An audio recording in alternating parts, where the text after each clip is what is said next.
Hello friend, this is Rani Sharma and today we are going to discuss about NCERT Class 6 History Chapter 7 New Questions and Ideas।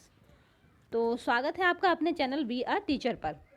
आज हम class 6 की history पढ़ रहे हैं जिसमें chapter 7 है नए प्रश्न और नए विचार।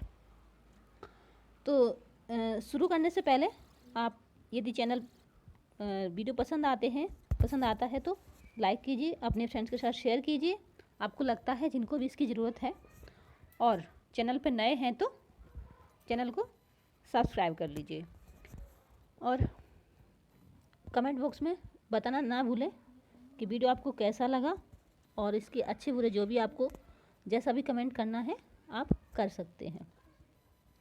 ईमानदारी से बताइएगा कि वीडियो कैसा लगा। तो चलिए स्टार्ट करते हैं। अनघास स्कूल ट्रिप, यानी अनघा की स्कूल यात्रा कह सकते हैं, ठीक है। This was the first time Anagha was going on a school trip. ये पहली बार था जब अनघा स्कूल ट्रिप पे जा रही थी, ठीक है। They boarded the train from Pune in Maharashtra late at night to go all the way to Varanasi in Uttar Pradesh. तो वो कहाँ से, पुणे महाराष्ट्र से ट्रेन में चढ़े, काफ़ी रात हो चुकी थी, कहाँ जाने के लिए, Varanasi Uttar Pradesh. Her mother who come to see her off the station, उसकी माँ जो उसे स्टेशन पे छोड़ने आई थी, टोल्ड टीचर से कहा उनकी माँ ने, do tell the children about the Buddha, बच्चों को बुद्धा के बारे में बताना, and take them to see Sarnath as well, और उन्हें क्या करना, सारनाथ जरूर ले जाना, ठीक है। जहाँ ये सारनाथ वो स्थान है जहाँ पे बुद्ध का पहला भाषण हुआ था, ठीक है। फिर है द स्टोरी ऑफ बुद्धा। अब यहाँ बुद्ध की कहानी शुरू होती है आज। Siddhartha, also known as Gautama, Siddhartha जिन्हें गौतम के नाम से भी जाना जाता है। बचपन में हमने कई सारी कहानियाँ पढ़ी हैं गौतम बुद्ध के बारे में, ठीक है। द फाउंडर ऑफ बुद्धिज्म, तो ये बुद्धिज्म जो बौद्ध धर्म है उसके फाउंडर यानी कि प्रतिपादक कह सकते हैं, प्रतिपादक थे। Was born about 2500 years ago, यानी ये 2500 साल पहले इनका जन्म हुआ था। This was a time of rapid change in the life of people, तो यह वह समय था जब लोगों का जीवन में बहुत ज़्यादा बदलाव हो रहे थे। As you show in chapter 6, जैसा कि आपने चैप्टर 6 में देखा, some kings in the mahajanapadas were growing more powerful, कुछ राजा थे जो महाजनपद के रूप में काफ़ी शक्तिशाली हो रहे थे। New cities were developing and life was changing, और नए शहर विकसित हो रहे थे, जीवन बदल रहा था, life was changing in the villages as well. ये सी चैप्टर 10, ये चैप्टर 10 में हम देखेंगे आगे कि गांव के लोगों का जीवन भी किस तरह से बदल रहा था। Many thinkers were trying to understand these changes in society, बहुत सारे जो विचारक थे वो यह देखने सोच ये बदलाव जो देख रहे थे वो सोच रहे थे कि समाज में ये बदलाव क्यों, समझने की कोशिश कर रहे थे कि समाज में जो बदलाव हो रहे हैं वो क्यों हो रहे हैं। They also wanted to try and find out the true meaning of life, और वह जीवन का सत्य जानने की भी कोशिश कर रहे थे, जीवन का मतलब। The Buddha belong to a small gana known as the Shakyagana, तो जो बुद्ध थे वो एक छोटे से गणराज्य से बिलोंग करते थे जिसको शाक्यगण कहा जाता था। एंड वाज अ क्षत्रिय, और वो क्षत्रिय थे क्योंकि वो राजा के पुत्र थे। When he was a young man, जब वो छोटे ही थे, जवान थे, he left her comforts of his home in search of knowledge, उन्होंने क्या किया, सभी सुख सुविधाएं छोड़ दी थी, किस लिए, ज्ञान की खोज के लिए। सर्च ऑफ नॉलेज यानी ज्ञान की खोज के लिए उन्होंने क्या किया था, सारे कंफर्ट्स, अपने घर परिवार सब कुछ छोड़ दिया था। ही वॉन्डर्ड फॉर सेवरल ईयर्स, वह कुछ समय तक, कुछ सालों तक ज्ञान की खोज करते रहे। Meeting and holding discussion with other thinkers, कुछ लोगों से मिलते रहे, जो विचारक थे उनसे मिलते रहे और डिस्कशन करते रहे। he finally decided to find his own path to realization.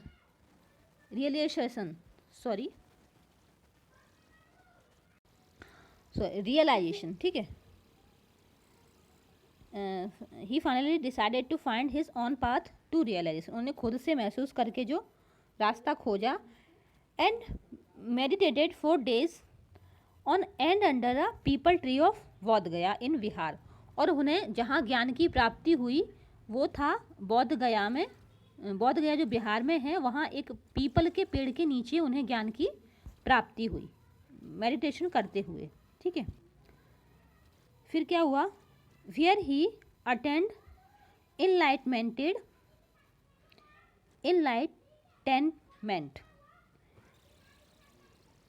इनका प्रोनाउंसिएशन करना बहुत ही ज़रूरी है. यदि हमें एक बार में नहीं आता है तो दोबारा कीजिए, तिबारा कीजिए, लेकिन ऐसे वर्ड को आप आपको इग्नोर नहीं करना चाहिए, क्योंकि इग्नोर कर देंगे तो आप ज़िंदगी में कभी भी प्रोनाउंसिएशन ठीक करना नहीं सीख पाएंगे.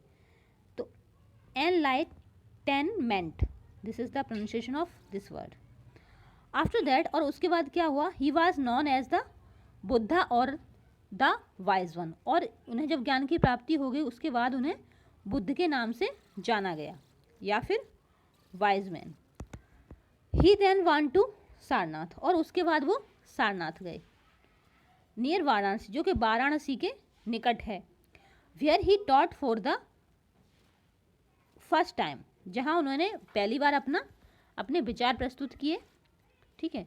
ही spend the rest of life travelling on foot, और उन्होंने अपना जो बाकी जीवन था बचा कुछा वो पद यात्रा में ही व्यतीत किया.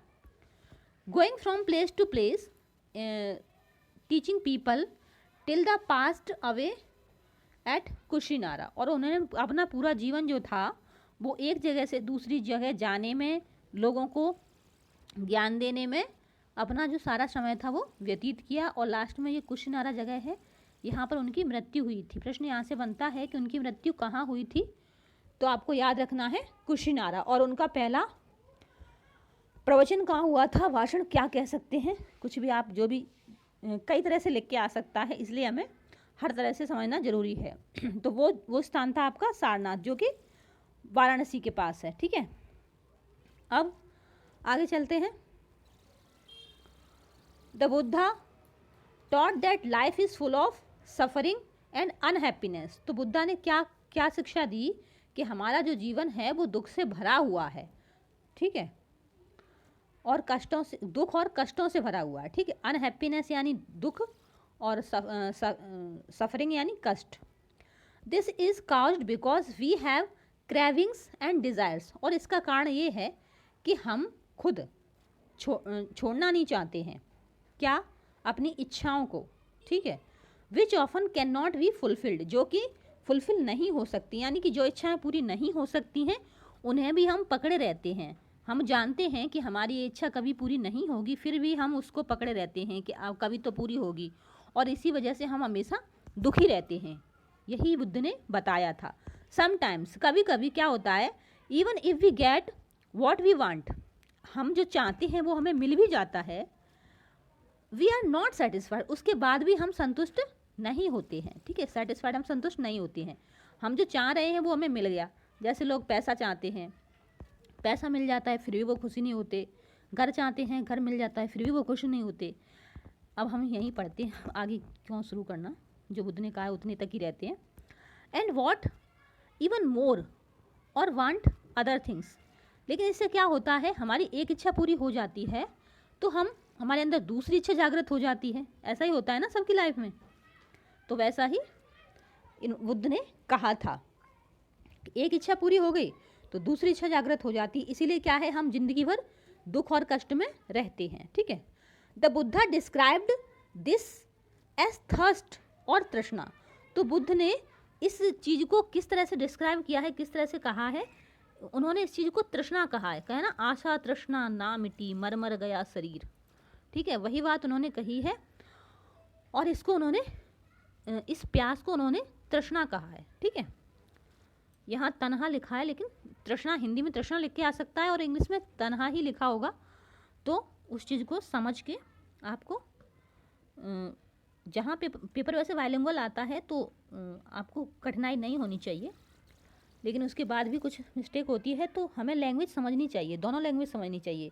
मेन उद्देश्य क्या होता है आपका सीटेट में? लैंग्वेज समझना। आपने किस लैंग्वेज में पढ़ा है ये मैटर नहीं करता, आपको क्वेश्चन कितना समझ आया वो मैटर करता है। आपको अगर क्वेश्चन समझ में आ गया हो तो आपने किसी भी लैंग्वेज में पढ़ा हो, फर्क नहीं पड़ता।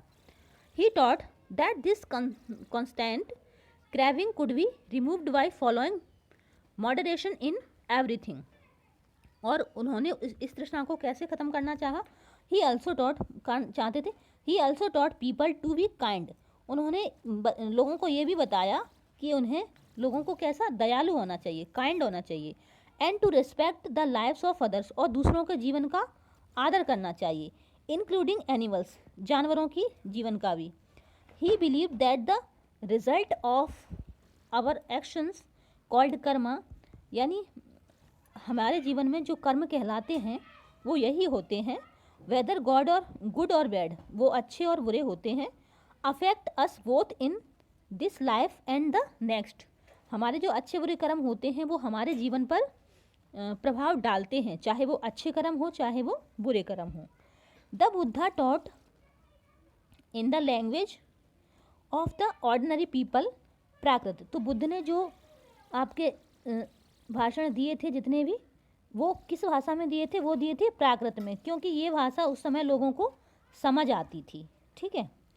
So that everybody could understand his message, तो इससे क्या था, सभी लोग उनकी जो मैसेज वो देना चाहते थे वो समझ सकें, इसलिए उनके भाषण की जो लैंग्वेज थी वो प्राकृत थी, ठीक है। What was the language used to compose the Vedas, तो यहाँ बीच बीच में क्वेश्चन, जैसा कि आप सभी अभी तक इतने चैप्टर देखे हों, वहाँ बीच बीच में डाले हुए हैं क्वेश्चन बच्चों के लिए, ताकि बच्चों को रिवीजन भी होता रहे और बच्चे सॉरी समझते रहें, इसलिए क्वेश्चन डाले गए हैं। तो ये बताइए कि वेदों की जो भाषा थी, वेद किस भाषा में लिखे गए थे? तो हम किस चैप्टर में पढ़ा है अभी मुझे याद नहीं, लेकिन पढ़ चुके हैं अभी इधर ही 3-4 शायद 4th चैप्टर था कि वेद जो थे संस्कृत में लिखे गए थे, ठीक है। He also encouraged people to think for themselves rather than to simply accept what he said. तो उन्होंने ये भी इस चीज़ के लिए भी लोगों को encourage किया कि लोगों को सोचना चाहिए अपने बारे में कि क्या बोल रहे हैं हम, बोलने से पहले सोचना चाहिए। Let us see how he did this.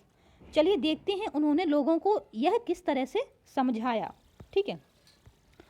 तो द स्टोरी ऑफ अ किस्सा गौतमी, यहाँ पर एक किस्सा गौतमी नामक महिला है, उसकी कहानी से हम समझ जाएंगे कि वो लोगों को किस तरह से समझाते थे जब लोग उनके पास आते थे अपनी समस्या लेकर, ठीक है। Here is a famous story about the Buddha, तो यहाँ पे एक बुद्ध के बारे में फेमस स्टोरी है, वही मैं बता रही हूँ।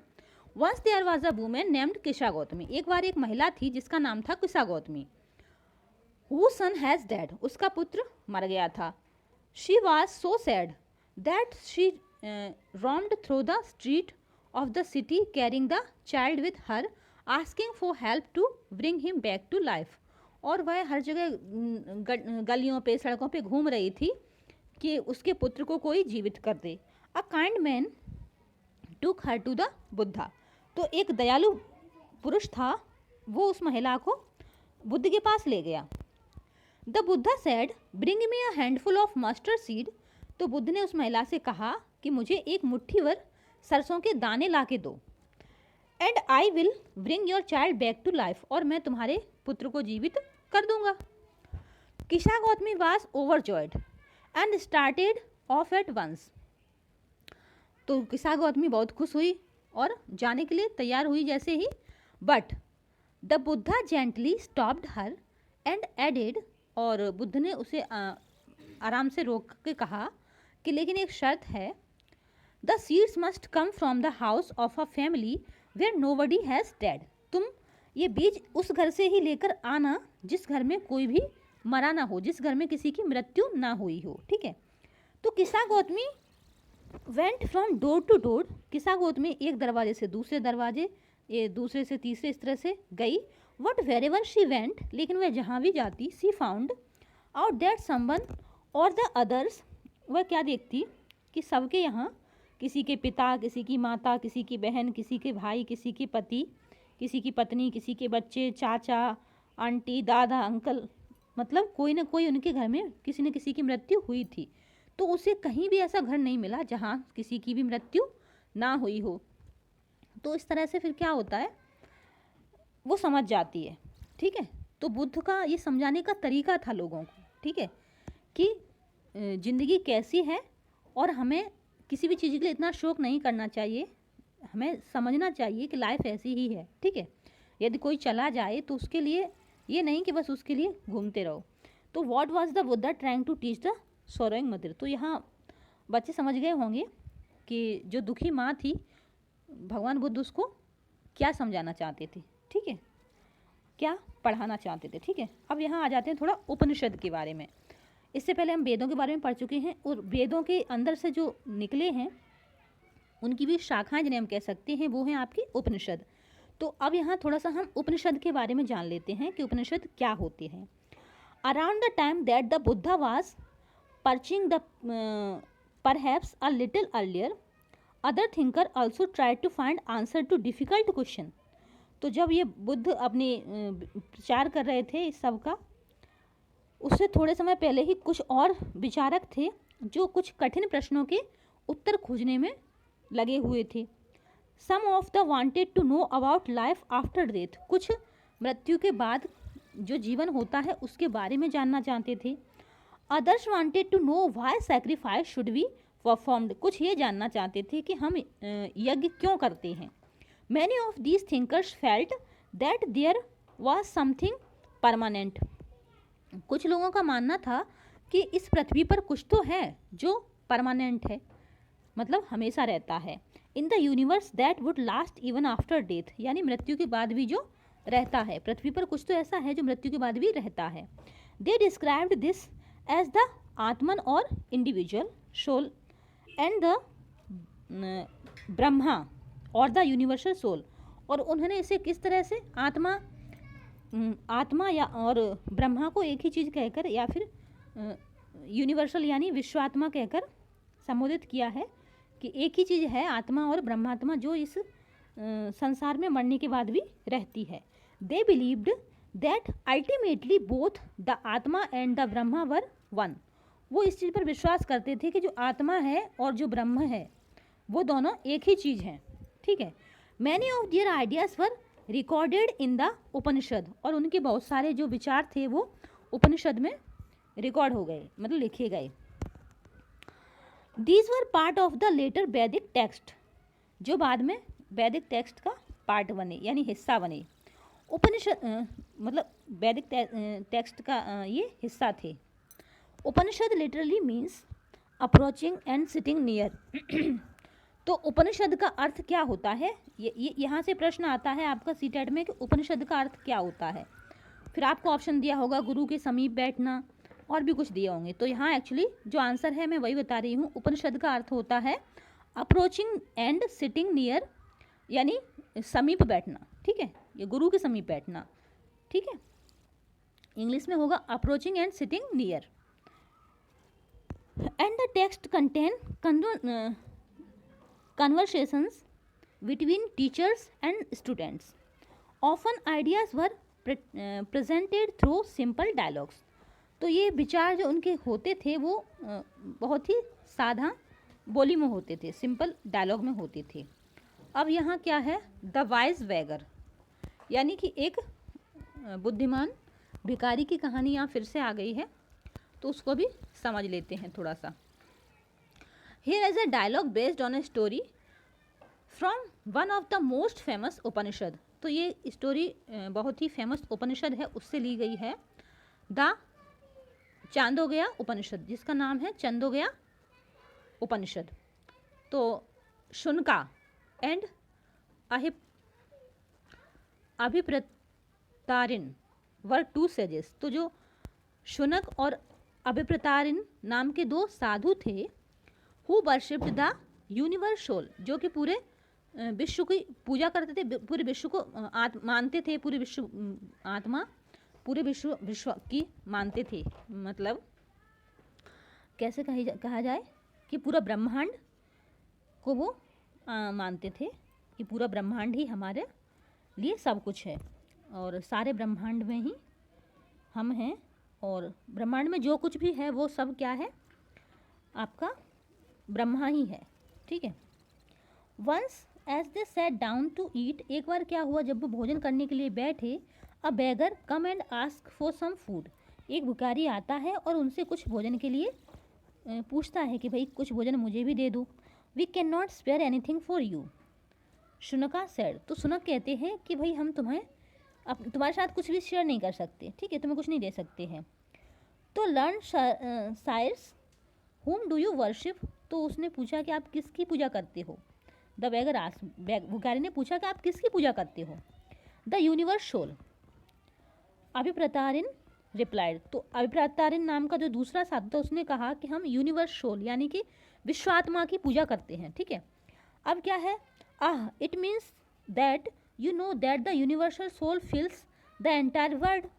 यस यस, मतलब अब भिखारी क्या कह रहा है कि इसका मतलब आपके अनुसार पूरा ब्रह्मांड में जो भी है वो सब ब्रह्मात्मा ही, ब्रह्मांड में जितने लोग भी हैं सभी ब्रह्मात्मा हैं। तो जो दूसरा साधु तो उसने कहा हाँ हाँ बिल्कुल यही है। We know that the sages noted, दोनों साधु ने हाँ में सिर हिलाया। If the universe soul fills the whole world, यदि पूरा जो संसार है विश्वात्मा है वो पूरे संसार में है, इट फील्स मी टू, तो उस संसार के अंदर तो मैं भी आता हूँ। Who I am but a part of the world, the beggar said, मैं कौन हूँ, मैं भी तो उस विश्वात्मा जिसे आप कह रहे हैं उसी का एक हिस्सा हूँ ना। You speak the truth O young Brahmin, तो साधु ने कहा हाँ तुम एकदम सच कह रहे हो Brahmin. Then O sages why not giving me food, तो फिर महात्मा पुरुष ये बताइए कि आप मुझे भोजन क्यों नहीं दे रहे हैं, जब आप जिस परमात्मा की, you are actually denying food to the universal soul, यानी आप जिस विश्वात्मा की पूजा करते हैं उसी को भोजन देने से मना कर रहे हैं। The sages realised the truth of what the beggar said, तो उन साधुओं को फिर रियलाइज हुआ, ये एहसास हुआ कि जो साधु कह रहा है वो एकदम सही है। And share their food with him, और फिर उन साधुओं ने उस भिखारी के साथ अपना भोजन शेयर किया। ठीक है। वीडियो पसंद आ रहा हो तो शेयर करना ना भूलिए आपके साथ जो भी पढ़ते हैं उनको, ताकि उन्हें भी कुछ फिर इसका फ़ायदा कुछ मिल सके छुट्टियों में। टाइम पास जैसे कहाँ आप लोग क्या कुछ बच्चे लोग होते हैं वो तो अपने कहानी देख के कुछ ऐसे ही फालतू वीडियो देख के टाइम पास करते, उससे अच्छा है इस तरह की वीडियो देखें जिससे उनका टाइम सिर्फ पास ना हो बल्कि उन्हें कुछ नॉलेज भी मिले इन छुट्टियों में। तो मुझे लगता है यदि कोई बच्चा इसको देख रहा है तो उसको अपने फ्रेंड्स के साथ इसको शेयर करना चाहिए, और जो सीटेट के पर्पज़ से देख रहे हैं उनको भी, क्योंकि ज्ञान बांटने से ही बढ़ता है। मैं भी कोई यहाँ टाइम ना होने के बाद भी अपने नॉलेज को शेयर ही कर रही हूँ ना, ताकि किसी को तो फ़ायदा हो। अब यहाँ क्या है, मोस्ट उपनिषदिक थिंकर्स वर मैन, तो जो ज़्यादातर उपनिषद विचारक थे वो आदमी थे। ठीक है। स्पेशली ब्राह्मण एंड राजास, कौन थे, जो राजा थे और ब्राह्मण थे। Occasionally there is mention of women thinkers, कभी कभी कहीं कहीं किसी किसी स्थान पर महिलाओं को भी मेंशन किया गया है, मतलब महिलाओं का भी जिक्र आता है। सच एज गार्गी, जैसे कि गार्गी का नाम सुनते ही आप लोगों को याद आ गया होगा, ये सीता के बारे में तो सभी जानते हों, उनकी गुरु थी, गुरु माता नहीं, गुरु ही थी। ठीक है, क्योंकि गार्गी ने शादी तो की ही नहीं थी किसी से। ठीक है, तो ये उनकी गुरु थी। Who was famous for her learning, जो कि अपने ज्ञान के लिए प्रसिद्ध थी। And participated in debates held in royal courts, तो ये जो डिबेट होते थे यानी वाद विवाद प्रतियोगिताएं होती थीं राजा महाराजाओं के यहाँ उनमें भी ये पार्टिसिपेट करती थी। जैसे साधु सन्यासी और जो ज्ञानी पुरुष होते थे वो पार्टिसिपेट करते, उसी तरह से ये गार्गी भी वहाँ पार्टिसिपेट करती थी। तो एक्चुअली मुझे याद आ रहा है एक बार राजा जनक ने भी इसी तरह की वाद विवाद प्रतियोगिता रखी थी डिस्कशन के लिए, तो वहाँ ये गार्गी आई थी और याज्ञवल्क्य मुनि के साथ वो काफ़ी प्रसन्न हुए थे इनसे कि हाँ आपका नॉलेज सच में काफ़ी अच्छा है। और उसके बाद ही सीता ने अपने पिताजी से कहा था कि मुझे माता गार्गी से विद्या ग्रहण करनी है, इसलिए मैं इन्हें ही अपना गुरु बनाना चाहती हूँ। एक्चुअली राजा महाराजा इसलिए भी ये इस तरह की प्रतियोगिताएं करवाते थे ताकि उनके बच्चे, उनको पता चल सके कि हम अपने बच्चे के लिए कौन सा गुरु अच्छा है, किससे अपने बच्चे को ज्ञान देने के लिए रखना चाहिए। ठीक है, उसके बाद क्या होता है, चलिए ये कहानी तो इतनी थी। एंड फिर क्या था आपका, चलिए आगे चलते हैं फिर हम। Poor people rarely took part in this discussion. तो जो गरीब आदमी थे, गरीब लोग थे, वो इस तरह के वाद विवाद प्रतियोगिता या डिस्कशन होता था उसमें बहुत ही कम हिस्सा लेते थे। ठीक है, one famous exception was Satyakam Jawal, जो कि राम राज्य में रहता था। सत्यकाम जावाल, ठीक है, ये क्या था, थोड़ा गरीब था, इसलिए इनको इस तरह के डिबेट में नहीं बुलाया जाता था। Who was named after his mother, जिसका नाम उसकी माँ द स्लैब वुमेन जावाली, जो एक दासी महिला थी, उसके नाम पे पड़ा था। He had a deep desire to learn about reality, उसके अंदर ज्ञान प्राप्त करने की बहुत ही ज़्यादा इच्छा थी। Was accepted as a student by a Brahmin teacher named Gautam. तो एक गौतम थे उस समय, ये राजा जनक के समय की बात हो रही है, मुझे ऐसा लग रहा है। ठीक है, क्योंकि उन्हीं के उसी समय गौतम थे जो जिनकी पत्नी अहिल्या थी। ठीक है, तो उन्होंने अपने स्टूडेंट के रूप में इन्हें एक्सेप्ट किया। ठीक है, फिर क्या है, and become one of the best non thinker of the time, और ये उस समय के बहुत ही महत्वपूर्ण विचारक बने। Many of the ideas of the Upanishad were later developed by the famous thinker Shankaracharya, और उपनिषद में उसके कई समय बाद बहुत सारे थिंकर्स के जो फेमस आइडियाज़ थे वो शंकराचार्य के द्वारा डेवलप किए गए। About whom you will read in class 7, जिनके बारे में तुम क्लास 7th में पढ़ोगे। ठीक है, अब यहाँ पे आ जाता है पाणिनि द ग्रामेरियन, यानी कि व्याकरणविद कहेंगे जिन्हें हम। ठीक है, ग्रामर यानी व्याकरण, और यहाँ पे क्या लिखा हुआ है, ग्रामेरियन। ठीक है, ग्रामेरियन का मतलब होता है व्याकरणविद। Okay, I hope you understand. This was also the time when other scholar were at work. यह वह समय था जब बहुत से स्कॉलर्स क्या कर रहे थे, इस चीज़ पे काम कर रहे थे। तो उसी समय क्या हुआ है, तो वह this was also the time when other scholar were at work. तो इस समय काफ़ी सारे जो विद्वान थे वो काम कर रहे थे। One of the most famous was Panini, और उनमें से एक बहुत ही प्रसिद्ध थे पाणिनि।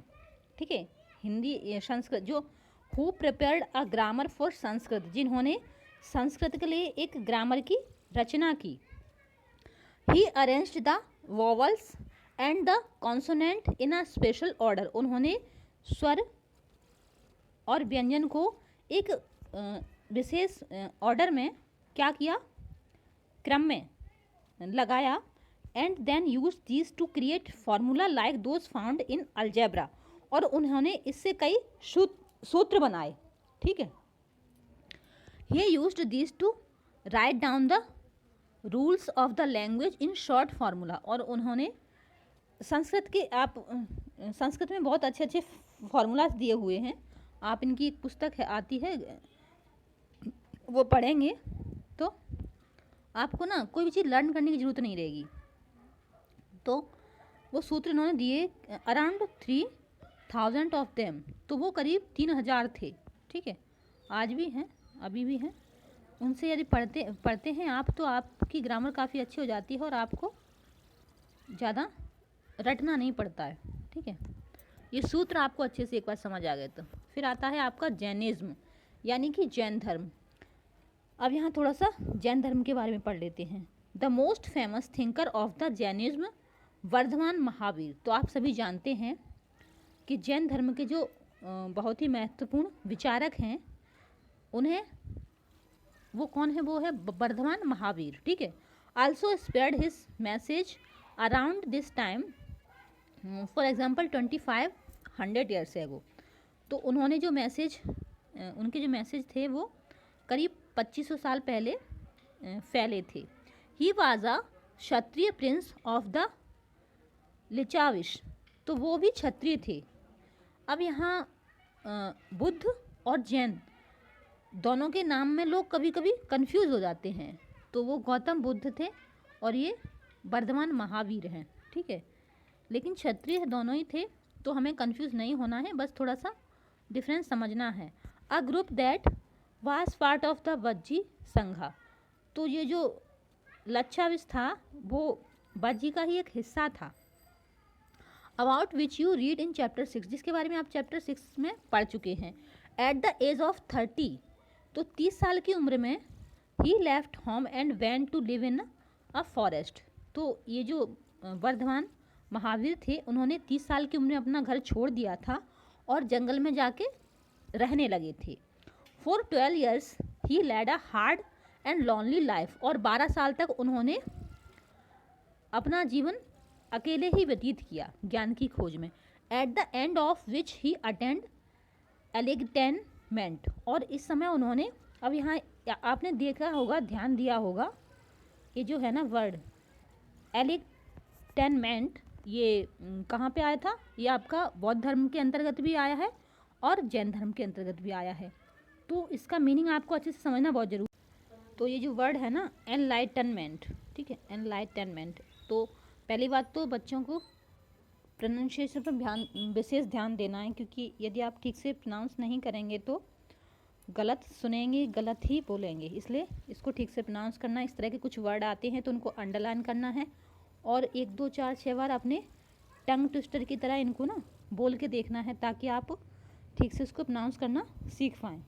इसका मतलब होता है ज्ञान, शिक्षा या इसकी खोज। तो उन्होंने क्या किया? 12 साल तक अकेले जीवन व्यतीत किया और उसके बाद उन्हें क्या हुआ? ज्ञान की प्राप्ति हो गई। तो इसका मीनिंग होता है ज्ञान की प्राप्ति या फिर शिक्षा, कुछ भी, अवबोध कह सकते हैं उसी भाषा में। ठीक है, बोध हो जाना किसी चीज़ का, और इसका प्रोनाउंसिएशन होगा एनलाइटनमेंट। ओके, मैं प्रोनाउंसिएशन पर ज़्यादा फोकस इसीलिए कर रही हूँ क्योंकि कई सारे लोगों का प्रोनाउंसिएशन, टीचर्स का भी इवन, ठीक नहीं होता है। उसका रीज़न यही है कि उन्होंने ठीक से सुना नहीं था और वही कारण रहा कि वो ठीक से बोल नहीं पाते हैं अभी भी। ठीक है, तो चलिए आगे चलते हैं। He taught a simple doctrine man and women who wish to know the truth must leave their homes. तो उन्होंने, उनकी शिक्षा जो क्या कह सकते हैं, उनका एक ही सूत्र था, उनके ज्ञान का जो एक उद्देश्य था वो यही था। वो क्या कहते थे कि जिस भी पुरुष या महिला को ज्ञान की प्राप्ति करनी है उसको अपना घर छोड़ना होगा, यानी गृह त्याग करना होगा, जो ज्ञान प्राप्त करना चाहता है। ठीक है, अब डॉक्ट्राइन, इसका मतलब क्या होता है? इसका मतलब होता है सिद्धांत। ठीक है, एक उनका एक सिंपल सा सिद्धांत था। क्या सिद्धांत था? कि जिस महिला पुरुष को ज्ञान प्राप्त करना है उसको अपना गृह त्याग करना होगा। They must follow were strictly the rules of अहिंसा। और उनको बहुत ही कठोरता से, कह सकते हैं, अहिंसा का भी पालन करना होगा। विच मीन्स नॉट हर्टिंग और किलिंग लिविंग बींग्स। यानी कि अहिंसा का मतलब होता है किसी भी जीव को ना तो नुकसान पहुंचाना, किसी भी तरह से नुकसान पहुंचाना। मैं खुद भी कभी कभी गलत प्रोनाउंस कर जाती हूँ, लेकिन सुधार कर लेती हूँ, बीच में कोशिश करती हूँ सुधार किया जाए। और क्या कहना था? हाँ, मतलब किसी को नुकसान ना पहुंचाना और ना मारना किसी भी जीव जंतु को भी, ठीक है। ऑल बीइंग्स सेड महावीरा, मतलब हर जो लिविंग थिंग है, हर चीज़ है, जो भी है, उनको किसी को नुकसान, किसी भी तरह का नुकसान ना पहुंचाना, ना मारना, यही अहिंसा कहलाता है। लॉन्ग टू लिव, सभी को जीने देना आज़ादी से। To all things life is dear. Ordinary people could understand the teaching of Mahavira and his followers. तो जो कुछ लोग थे वो इनके ज्ञान को समझ गए और उसको फॉलो किया। बिकॉज दे यूज्ड प्राकृति, उनकी जो लैंग्वेज थी वो प्राकृत थी, इसलिए जो ऑर्डिनरी पीपल थे, नॉर्मल लोग थे, वो इस भाषा को समझ सकते थे, इसलिए उन्होंने अपनी लैंग्वेज को प्राकृत रखा।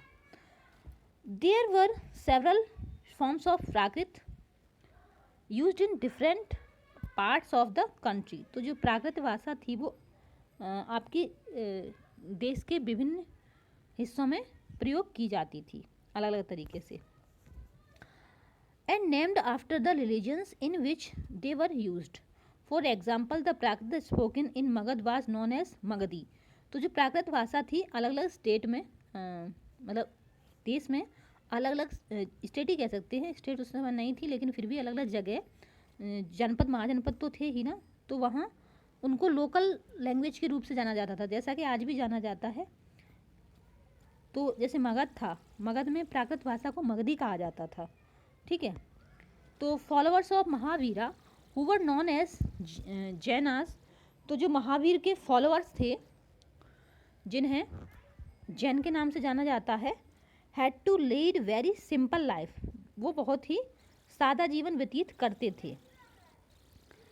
बेगिंग फॉर फूड, यानी भिक्षा मांगते थे। They had to be absolutely honest, और उन्हें ईमानदार रहना होता था। And were especially asked not to steal, और चोरी तो करनी ही नहीं होती थी, उसका तो बहुत ही कठोरता से पालन करना होता था। Also they had to observe celibacy and man had to give up everything including their clothes. तो इससे क्या था उनका, हाँ, तो यहाँ इंक्लूडिंग देयर क्लॉथ्स का मतलब है जो आपके कौन थे, and man had to give up everything.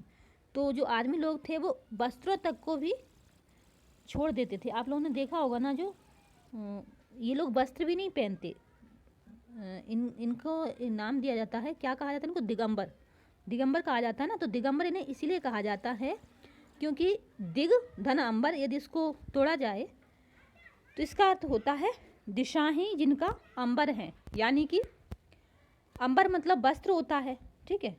तो दिशाएं ही जिनका वस्त्र हों वो होते हैं दिगंबर। हालांकि एक और तरह के होते हैं जिन्हें श्वेतांबर कहा जाता है, जो सिर्फ श्वेत वस्त्र ही पहनते हैं, यानी कि सिर्फ वाइट वाले, तो उनको श्वेतांबर कहा जाता है, यानी कि जिनके सिर्फ श्वेत वस्त्र ही जो धारण करते हैं।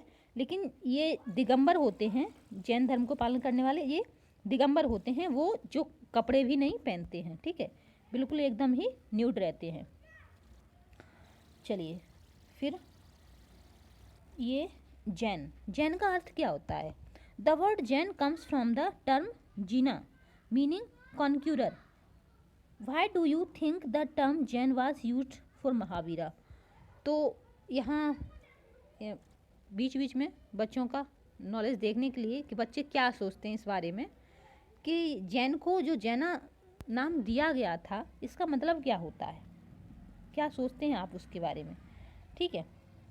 तो ये जो कॉन्क्यूरर शब्द होता है उसका अर्थ होता है विजेता, ठीक है, ये हिल जाता है, ठीक है, इसका मतलब होता है विजेता, ठीक है। फिर है आपका it was very difficult for most men and women to follow these strict rules. तो महिला और पुरुषों के लिए उनके जो नियम थे वो फॉलो करना, उनको निभाना बहुत ही कठिन था। Nevertheless, thousands left their homes to learn and teach this new way of life. तो बहुत सारे लोग थे जो उनके इस ज्ञान को प्राप्त करने के लिए घर छोड़ के आए, नए जीवन की शुरुआत की। Many more remained behind and supported those who become monks and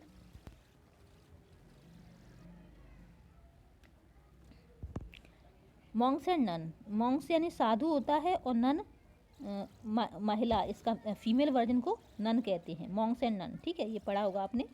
आप जब क्या विपरीत लिंग पढ़ते हैं, अपोजिट पढ़ते हैं, चेंज द जेंडर, तो वहाँ मॉन्क और नन पढ़ा होगा। ठीक है, फिर है आपका क्या था, कुछ बता रही थी मैं, भूल गई।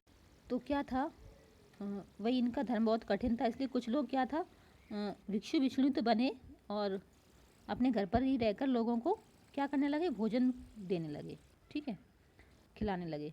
Jainism was supported mainly by traders.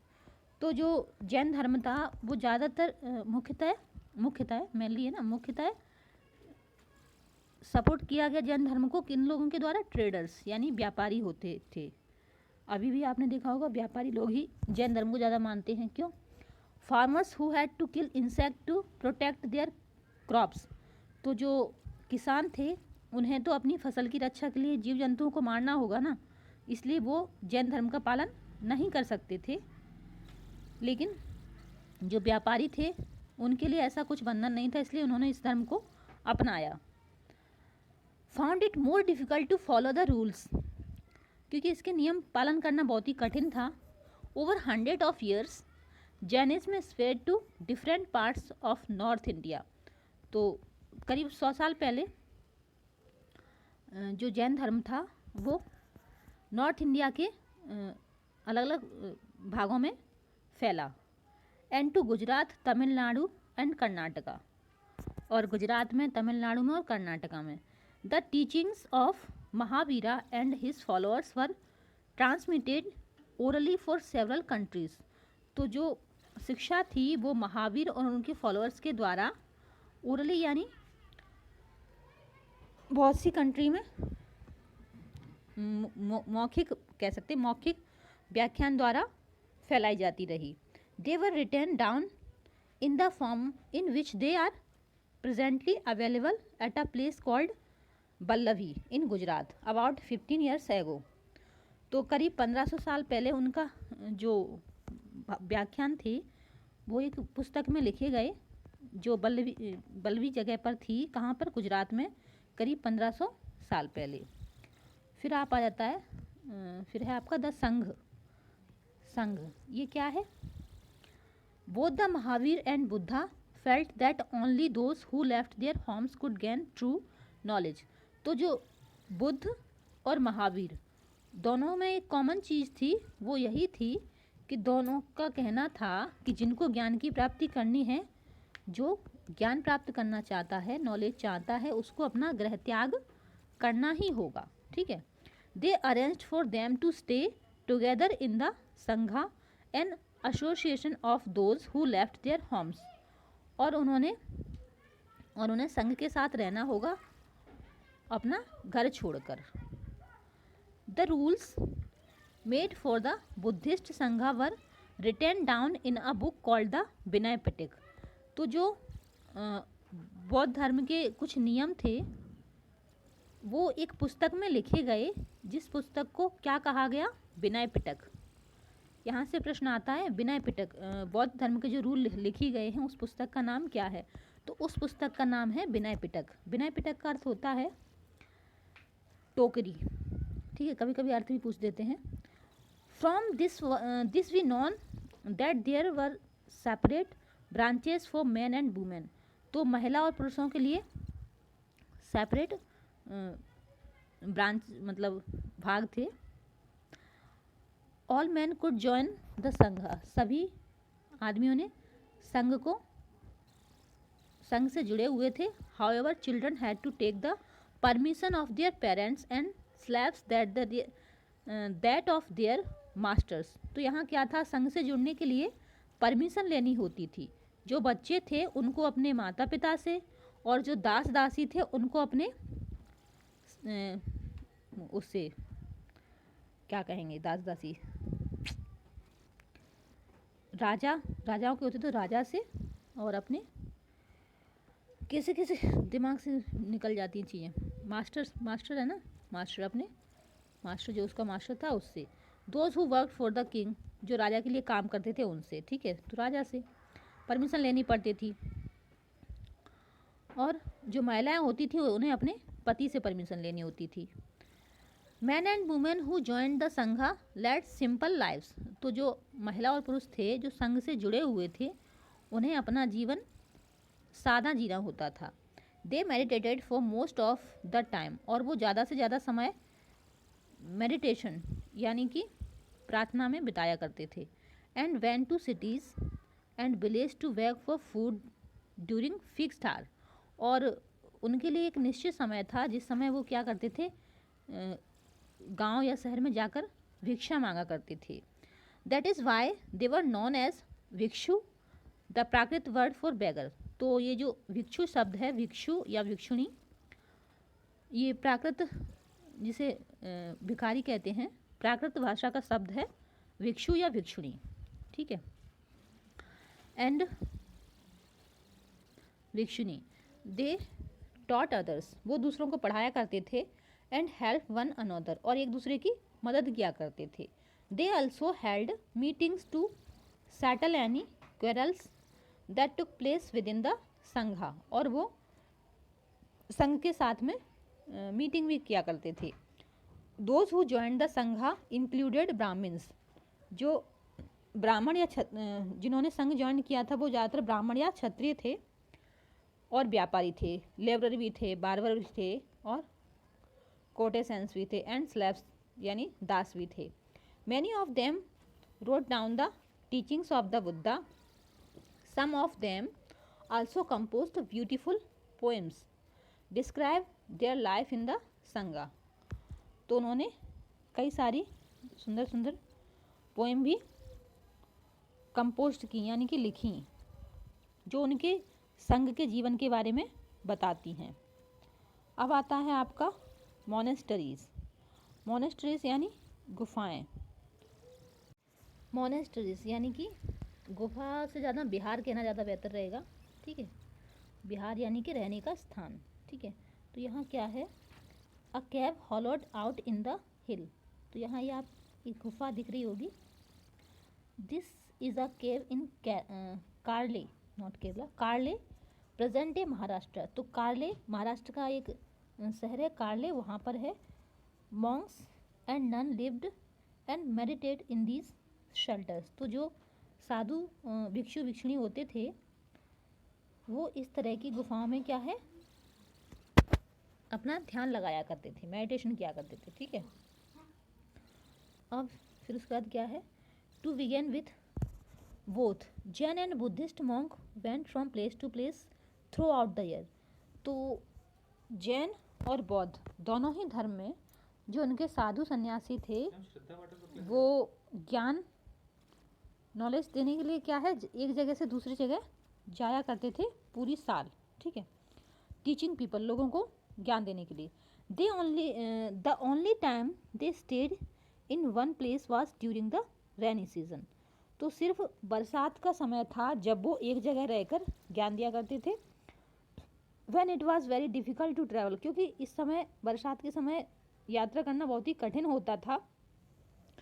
Then their supporters build temporary shelters for them in gardens, और they lived in natural caves in hilly areas. तो कुछ समय के बाद उनके जो सपोर्टर थे, अनुयायी थे, उन्हें लगा कि इनके लिए कुछ शेल्टर यानी कि रहने की व्यवस्था करनी चाहिए। तो उन्होंने उनका टेम्पररी जैसे गार्डन में या फिर जो नेचुरल गुफाएं होती हैं हिली एरिया में बनाना स्टार्ट कर दिया। उसके बाद फिर as time went on many supporters of the monks and nuns and they themselves felt the need for more permanent shelters and so monasteries were built। तो कुछ समय बाद क्या हुआ, उन्हें लगा, उनके अनुयायियों को लगा कि अब ये साधु सन्यासियों के लिए क्या करना चाहिए, परमानेंट शेल्टर बनाने चाहिए, यानी रहने का स्थान है जो परमानेंट होना चाहिए। तो फिर उन्होंने परमानेंट बनाना स्टार्ट किया। These were known as vihara, जो कि बिहार के नाम से जाने गए। The earliest viharas were made of wood, तो जो सबसे पहले बने वो लकड़ी के बने होते थे, एंड देन ऑफ ब्रिक्स, और उसके बाद ईंटों से।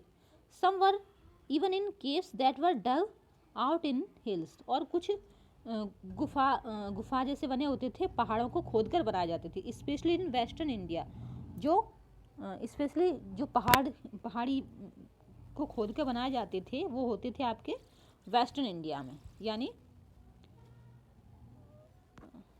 पश्चिम भारत में कह सकते हैं। फिर है a Buddhist text tell us, तो एक बुद्धिस्ट का जो लेख है वो क्या कहता है। Just as the waters of river lose their names and separatedness when they flow into the mighty ocean, जिस तरह से नदियाँ बहकर समुद्र में मिल जाती हैं, so are varna and ranks and family forgotten when the followers of the Buddha join the order of monk।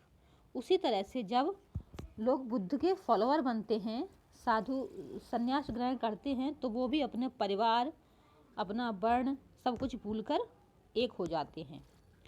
फिर है very often the land on which the Vihar was built was donated bye a rich merchant और a land owner. तो कुछ समय बाद क्या हुआ, बहुत पहले क्या था कि जो वो थे ना बिहार, वो उस भूमि पर बनाए जाते थे जो धनी व्यापारी और राजाओं के द्वारा दान किए गई भूमि पर बनाए जाते थे। The local people came with gifts of food, जो लोकल लोग थे वो गिफ्ट के रूप में भोजन, clothes and medicine for the monks and nun, जो साधु थे, भिक्षु भिक्षुणियाँ थीं, उनको गिफ्ट के रूप में भोजन देते थे, वस्त्र देते थे, दवाइयाँ देते थे और यही सारी चीज़ें देते थे। दे टॉट द पीपल, और बदले में वो उनको ज्ञान देते थे। Over the centuries Buddhism spread to many parts of the subcontinent and beyond. तो कुछ सेंचुरी यानी कुछ शताब्दियों में क्या हुआ, कुछ शताब्दियों के बाद क्या हुआ, जो बौद्ध धर्म था वो इस उपमहाद्वीप के बहुत सारे हिस्सों के साथ साथ इससे बाहर भी फैला। You will learn more about this in chapter 10, तो इसके और ज़्यादा इसके बारे में जानने के लिए हम चैप्टर 10 में पढ़ेंगे, ठीक है। द सिस्टम ऑफ आश्रम, अब थोड़ा सा आश्रम जो व्यवस्था थी उसके बारे में जान लेते हैं, ठीक है। आश्रम व्यवस्था किसे कहते हैं। Around the time when Jainism and Buddhism were becoming popular, Brahmins developed the system of ashram. तो जब जैन और बुद्ध धर्म काफ़ी प्रसिद्ध हो गया, उस समय एक सिस्टम डेवलप हुआ जो आश्रम कहलाया। Here the word ashram does not mean a place where people live and meditate. तो यहाँ आप आश्रम से ये मत समझ लेना कि लोगों के रहने का स्थान या जहाँ लोग क्या मेडिटेशन करते हैं, ध्यान करते हैं। आश्रम से यहाँ वो अर्थ नहीं है, बल्कि it is used instead for a stage of life. तो ये क्या था, जीवन का एक चरण है। यहाँ आश्रम शब्द से तात्पर्य जीवन के एक चरण से है, ठीक है। फोर आश्रम्स वर रिकॉग्नाइज्ड, ब्रह्मचर्य, गृहस्थाश्रम, वानप्रस्थ आश्रम एंड संन्यास आश्रम। तो 4 आश्रम के बारे में सभी ने पढ़ा होगा, नहीं पढ़ा है तो अब पढ़ लीजिए।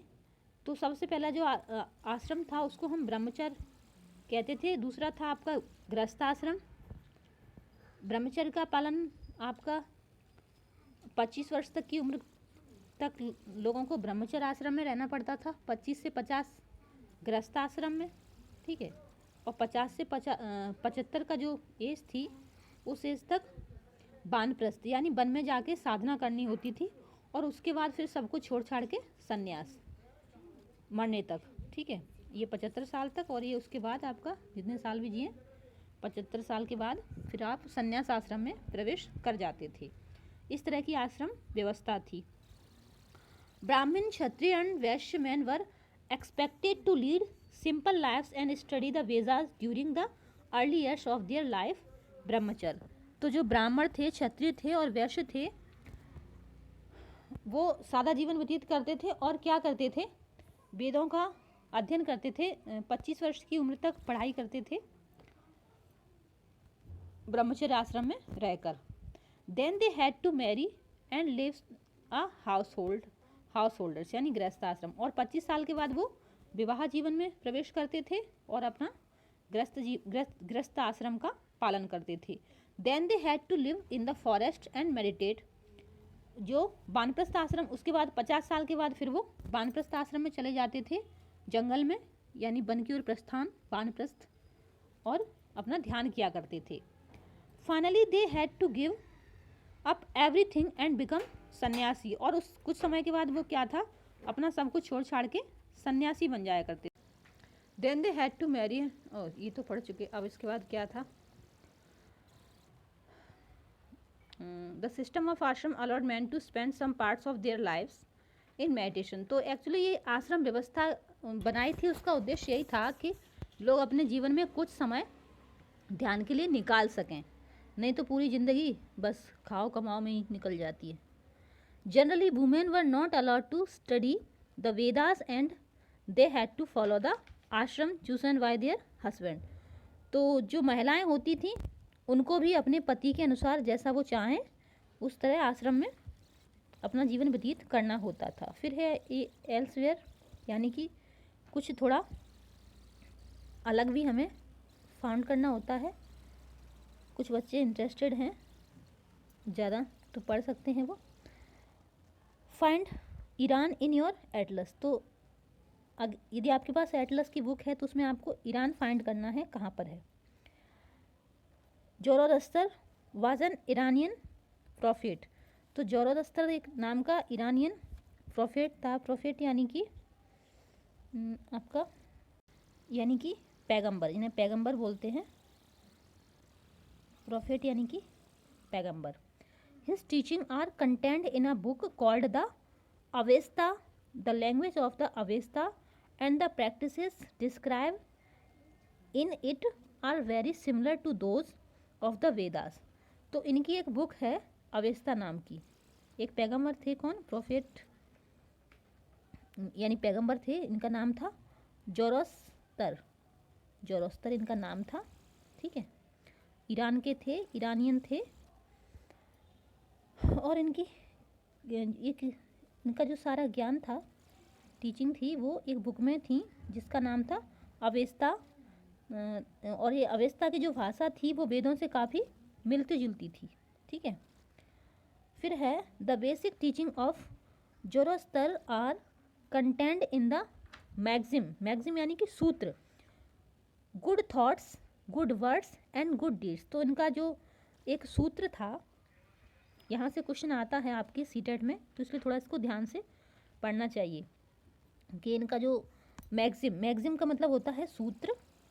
उनका सूत्र क्या था, गुड थॉट्स, गुड वर्ड्स, अच्छे विचार, अच्छे शब्द और अच्छी good deeds. Here is a verse from the Zend Avesta.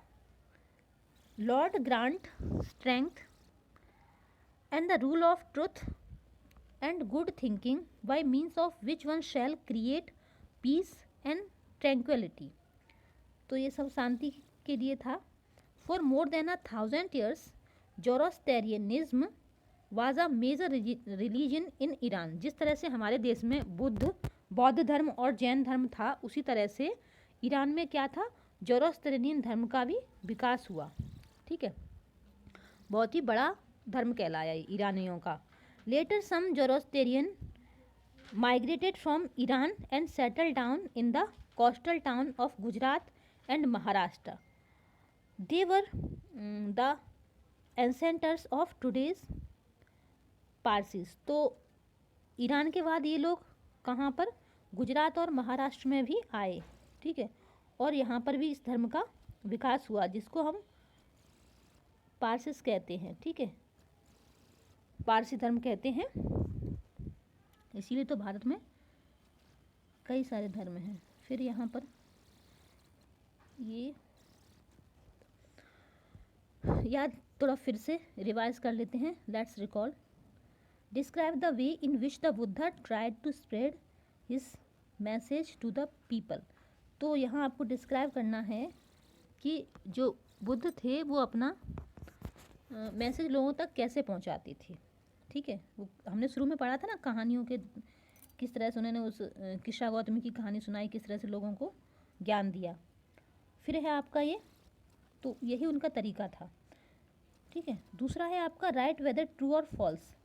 तो the Buddha encouraged animal sacrifice. तो पहली बात कि जो बुद्ध थे वो पशु बलि यानी एनिमल सेक्रीफाइस यानी पशु बलि को एनकरेज करते थे. तो ये आपका फॉल्स हो जाएगा. क्यों? क्योंकि वो तो अहिंसा को एनकरेज करते थे, ना कि हिंसा को. पशु बलि तो हिंसा होगी ना. फिर दूसरा है Sarnath is important because it was the place where the Buddha taught for the first time. तो ये आपका ट्रू हो जाएगा. क्यों? क्योंकि सारनाथ वो स्थान है जहाँ पर बुद्ध ने अपना पहला लेक्चर दिया था, भाषण दिया था, कुछ भी कह सकते हैं. ठीक है. थर्ड है the Buddha taught the karma has no effect on our lives. तो ये आपका फॉल्स है. क्यों? क्योंकि उन्होंने ये नहीं कहा था कि कर्मों का हमारे जीवन पर प्रभाव नहीं पड़ता है, बल्कि ये कहा था कि हमारे सभी कर्मों का हमारे जीवन पर प्रभाव पड़ता है, इसीलिए हमें अहिंसा का मार्ग अपनाना चाहिए. ठीक है. थर्ड तो हो गया. फोर्थ है the Buddha attained enlightenment at Bodh Gaya. तो ये आपका करेक्ट आंसर हो जाएगा. क्यों? क्योंकि बुद्ध को जो ज्ञान प्राप्त हुआ था वो बोध गया में ही प्राप्त हुआ था. फिर है आपका Upanishadic thinkers believe that the atma and Brahma were ultimately one. तो ये भी आपका ट्रू हो जाएगा. क्यों? क्योंकि उपनिषद जो लोग थे मानते थे कि आपकी आत्मा और ब्रह्मा एक ही है. तो ये ट्रू है. फिर है question number third. What were the question that Upanishadic thinker wanted to answer. तो जो उपनिषद के थिंकर थे, विचारक थे, वो किस प्रश्न का उत्तर ढूंढने की कोशिश करते थे. तो वो यही प्रश्न ढूंढने की कोशिश किया करते थे कि इस संसार में मरने के बाद भी कुछ रहता है हैं. और आप वीडियो बैक करके देखिए, आप खुद भी फाइंड कीजिए क्या आंसर था. What were the main teaching of the Mahavira. तो जो महावीर थे उनकी जो मुख्य शिक्षा थी वो क्या थी. तो वो यही थी कि यदि किसी को ज्ञान प्राप्त करना है तो उसको गृह त्याग करना होगा. फिर इसके बारे में थोड़ा डिस्कस करेंगे. Why do you think Anagha's mother wanted her to know the story of the Buddha. तो आपको क्या लगता है, अनगा की माँ ने शुरू में जब कहा था टीचर से कि अनगा को बुद्ध की कहानी ज़रूर सुनाए, तो क्यों कहा होगा. Do you think it would have been easy for slaves to join the sangha. Give reason for your answer. तो ये आपको अपने विचार, बच्चों की थिंकिंग बहुत हाई होती है इस समय, इसलिए उनके विचार जानने के लिए उन्हें भी मौका देना चाहिए. उन्हें सोचने के लिए आपको एनकरेज करना चाहिए ताकि बच्चों के अंदर क्रिटिकल थिंकिंग डेवलप हो. तो इस तरह से इसलिए उन्हें उनके ग्रुप में जहाँ भी उन्हें मौका मिले डिस्कशन करनी चाहिए इसके बारे में, ताकि वो अपने विचार रख सकें. फिर लेट्स डू, ये करने के लिए है make a list of at least 5 ideas and question mentioned in the lesson. Choose 3 from the list and discuss why you think they are important even today. तो आपको ये जो चैप्टर पढ़ा है उसमें से 5 आइडियाज़ लेने हैं कि जो इसमें आइडिया थे, क्वेश्चन थे इस चैप्टर में, तो अभी भी आज की लाइफ में कौन से बहुत महत्वपूर्ण है. ठीक है, ये आपको करना है. फिर है find out more about men and women who denounce the world today. Where do they live, what kind of clothes do they wear, what do they eat, what do they denounce the world. तो यहाँ आपको ये देखना है कि पहले ज़माने में जो महिलाएं वो त्याग करती थीं घर का, तो वैसे ही आपको ये फाइंड करना है कि आज भी जो महिलाएं हैं, पुरुष हैं, वो गृह त्याग करते हैं तो वो किस तरह के कपड़े पहनते हैं, कैसा भोजन करते हैं, कहाँ रहते हैं और ऐसा क्यों करते हैं, ये चीज़ आपको, इसका आंसर आपको खोजना है। किसी से भी पूछिए, अपने आसपास, अपने दादा दादी से या कहीं से भी नॉलेज इकट्ठा कीजिए और उसके बारे में विस्तार से जानने की कोशिश कीजिए, ठीक है। क्योंकि ये बच्चों के लिए है, इसलिए यदि आप कमेंट बॉक्स में कमेंट करेंगे तो मैं बताऊंगी, नहीं तो ये काम मेरा वैसे है नहीं। क्योंकि थिंकिंग इम्प्रूव कैसे हो उसके लिए तो बच्चों को सोचना ही होगा ना। कैसे हो ये मैं बता सकती हूँ, लेकिन सोचना तो बच्चों को ही है, इसलिए उन्हें सोचना चाहिए। तो वीडियो पसंद आया हो तो लाइक कीजिए, शेयर कीजिए और देखने के लिए धन्यवाद।